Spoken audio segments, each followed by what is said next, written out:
Not all calibers get to bask in the legendary glow of icons like the 30-06 Springfield or the 270 Winchester, rounds that seem to defy time itself, enduring no matter what shiny new cartridges hit the market. These classics have cemented their place in history, their names whispered with reverence by hunters and shooters alike. But for every titan that stands tall, there are others, forgotten heroes, that quietly fade into the shadows. They sit collecting dust on gun store shelves, their ammunition growing scarcer by the day, while a dwindling band of loyal fans clings to them like old-timers spinning tales of the good old days over a crackling fire. But here's the question that keeps me up at night. Are these calibers truly obsolete, or are we making a colossal mistake by letting them slip away? Sure, some have been outpaced, outmarketed, or outgunned by modern marvels, but dig a little deeper, and you'll find they still offer something special, something unique that no cutting-edge cartridge has quite managed to replicate. Some are underrated workhorses, others were visionary pioneers ahead of their time, and a few? Well, they were just dealt a bad hand by poor marketing or plain old misfortune. So today, we're diving headfirst into the world of 5 rifle calibers that are slowly vanishing into the pages of history. Before they disappear for good, let's figure out if they're still worth your hard-earned cash or maybe even a spot in your gun safe. By the end of this journey, you might find yourself scouring dusty back corners of gun shops, hunting for one of these forgotten legends before they're gone forever. Let's get started. Number 5, 220 Swift, the original speed demon. Back in the day, the 220 Swift wasn't just a cartridge, it was a revelation. Introduced in 1935, this bad boy was the first commercial round to shatter the 4,000 feet per second barrier, earning it the crown as the fastest rifle round on the planet for decades. Varmint hunters worshipped it. Coyotes, foxes, and prairie dogs didn't stand a chance against its blistering speed and laser-like precision, even at jaw-dropping distances. It was a game-changer, a pioneer that rewrote the rules of what a rifle could do. So why is it barely clinging to life today? 2 words, 22 to 250 Remington. This upstart came along and stole the 220 Swift's thunder, offering nearly the same performance but with less barrel wear, better factory ammo availability, and broader rifle support. The 220 Swift got a reputation, fair or not, for chewing through barrels like a chainsaw through butter. And as modern powders leveled the playing field, its once unbeatable speed edge shrank to a whisper. My take? There's still a raw, untamed magic to the 220 Swift. Shooting it feels like stepping into a time machine, pure, high-velocity nostalgia. If you're a collector, a reloader, or just someone who geeks out over ballistic history, this caliber's still got it. With proper care, it's a varmint-slaying beast that'll make you grin ear to ear. The community agrees, veteran reloaders on forums swear by its accuracy, though they'll warn you to baby that barrel. But for practicality? The 22 to 250 Remington or even the sleek 6mm ARC win hands down in today's world. Number 4, 250-3000 Savage, the Forgotten Speedster.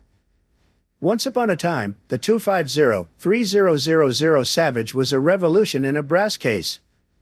Launched in 1915, it was the first commercial cartridge to crack 3,000 feet per second, a feat that turned heads and dropped jaws. Hunters couldn't get enough of it, packing more punch than the 243 Winchester. It was a speed demon that ruled the woods. Imagine the pride of shouldering a Savage 99 chambered in this beauty, knowing you held a piece of cutting-edge history. So why is it fading into obscurity? Progress, plain and simple.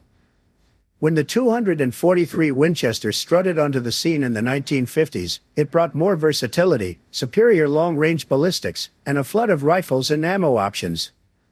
The 250-3000 Savage couldn't keep up, relegated to a dusty footnote as shooters moved on.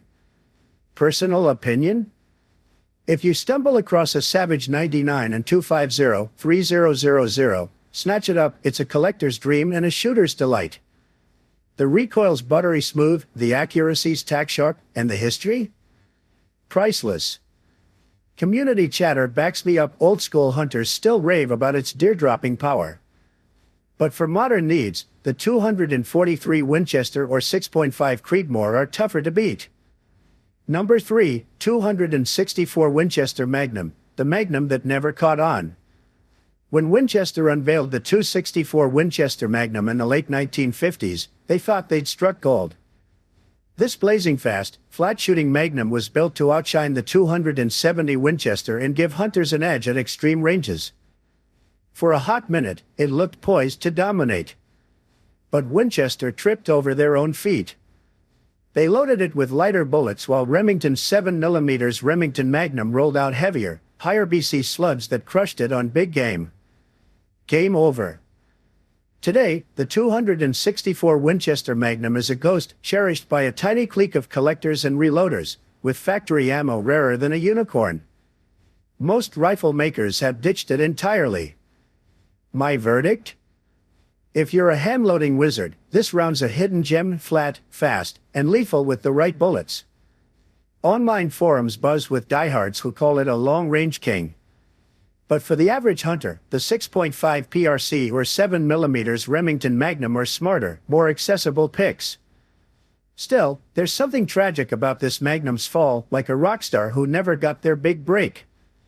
Number 2, 358 Winchester, the Magnum that should have been a star. If any caliber deserved a better fate, it's the 358 Winchester.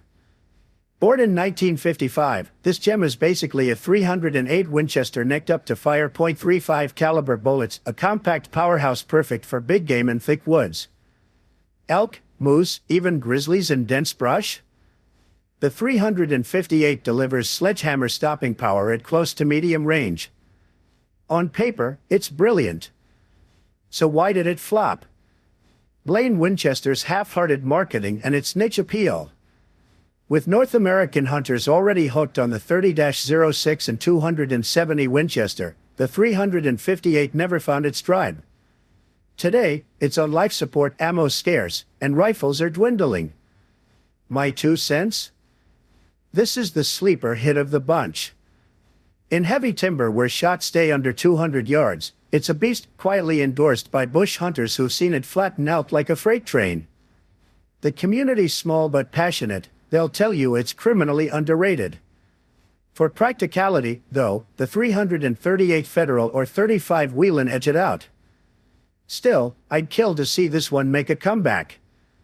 Number 1, 280 Remington, the best cartridge nobody bought. If there's a caliber that should have been a superstar, it's the 280 Remington. Designed as the perfect bridge between the 270 Winchester and 30-06, it blends a flatter trajectory than the 30-06 with more bullet flexibility than the 270. On paper, it's arguably better than both. So why did it tank? Remington fumbled the launch, pitching it as a lukewarm 270 upgrade when it was so much more. With the 270 already a household name, hunters shrugged and stuck with what they knew. Today, the 280 Remington is fading fast, but it's not dead yet. My take? This is an all-around hunting masterpiece, versatile, powerful, and a reloader's dream. The community agrees. Shooters who've used it call it a do-everything round, from deer to elk. For modern options, the 6.5 Creedmoor or 280 Ackley improved steal the spotlight, but I'd argue the 280 still holds its own, if only it had gotten the love it deserved. Final thoughts: are these dying calibers worth saving? So, we've rummaged through the graveyard of forgotten calibers, 5 rounds teetering on the edge of oblivion. Are they worth saving, or should we let them rest in peace? It's a tough call. Some, like the 358 Winchester and 280 Remington, scream for a comeback, victims of bad timing or marketing blunders. With better ammo support or a modern rifle revival, they could thrive again. Others, like the 220 Swift and 250-3000 Savage, had their day in the sun, but newer rounds just do it better. Here's where it gets personal. I'm torn. There's a romance to these old calibers, a connection to the past that modern tech can't touch. The community's split too. Some call them relics, others swear they're hidden treasures waiting to be rediscovered. What about you? Have you hunted with one of these?